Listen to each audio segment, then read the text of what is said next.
ఓం సర్వబంధ విమోచకాయ నమః. ఓం సర్వబంధ విమోచకాయ నమః. మరొక్కసారి చెబుతున్నాను, ఓం సర్వబంధ విమోచకాయ నమః. హనుమన్ మంత్రాలలో ఇది చాలా గొప్ప మంత్రం.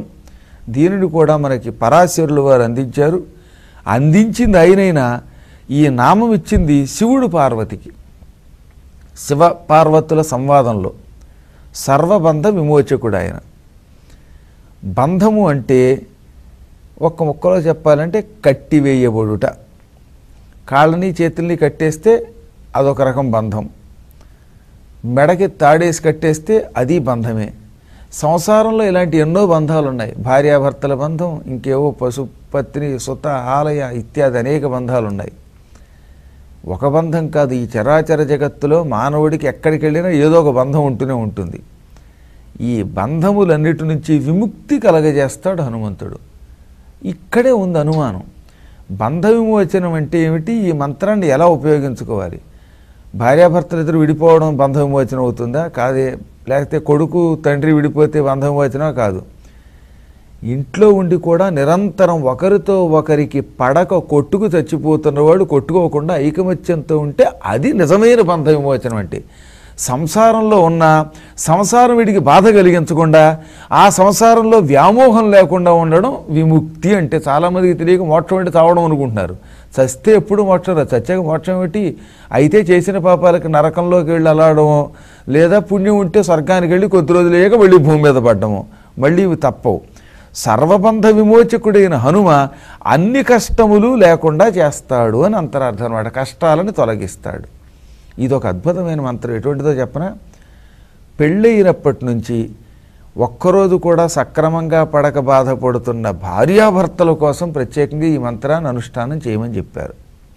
అదేమంటూ ఏ ముహూర్తంలో పెళ్ళి అవుతుందో, లేక పూర్వజన్మ కర్మయోగమో, ముహూర్తంలో తేడాయో, లేక నక్షత్రాలు కలవకపోవటం వల్ల పెళ్ళైనప్పటి నుంచి కీచులాట్లు. కాలప్రభావం ఇది, కలిప్రభావం ఇది.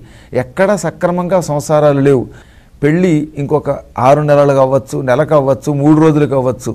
3 రోజుల్లో పెళ్ళి ఉంటే రోజు 1000 సార్లు చొప్పున హనుమంతుడికి గంధసింధూరంతో పూజ చేయిస్తూ ఈ మంత్రానుష్ఠానం చేస్తే పెళ్ళయ్యాక భార్యాభర్తలు విడిపోరు. ఏదన్నా ఉంటే అవగాహనకు వస్తారు. ఒకవేళ పెళ్ళి అయిపోయింది అనుకుందాం, అయిపోయిన తర్వాత కూడా కీచులాడితే అటువంటిప్పుడు 90 రోజుల పాటు ఈ మంత్రాన్ని రోజు 108 సార్లు చొప్పున అనుష్ఠానం చేస్తూ, అంటే జపం చేసుకుంటూ హనుమంతుడికి రోజు ఒక కొబ్బరికాయని సమర్పించి 90 రోజులు అయ్యాక ఒక శనివారం నాడు మళ్ళీ గంధసింధూరంతో గుళ్ళో పూజ చేయించుకుంటే మళ్ళీ భార్యాభర్తలు కలుసుకుంటారు, ఐకమత్యంతో ఉంటారు. భర్త ఎంత చెడ్డా వాడు ఇక బాగుపడ్డు, వాడంటే నాకు అసహ్యం కలిగింది, తప్పనిసరి పరిస్థితులు విడిపోతున్నాం కానీ వాడు విడాకులు ఇవ్వడు అనుకున్న స్త్రీలు, లేక భార్యామణి భయంకరమైన రాక్షసి, శూర్పణఖ పూతన తాటకులను మించింది కాబట్టి విడిపోవాలనుకున్న భర్త. ఎందుకంటే ఎవరి దగ్గర మంచి ఎవరి దగ్గర చెడ్డో చెప్పలేం.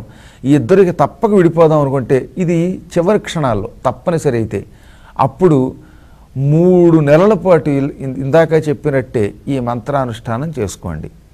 అయితే భగవంతుడు మీకు బాగుంటుందంటే కలుపుతాడు, లేదా విడిపోయేలా చేస్తాడు.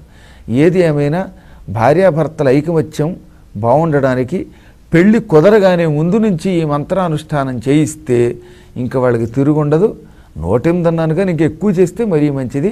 మరొక్కసారి మంత్రం గురించి చెప్పుకుందాం. ఓం సర్వబంధ విమోచకాయ నమః, లేక విమోచ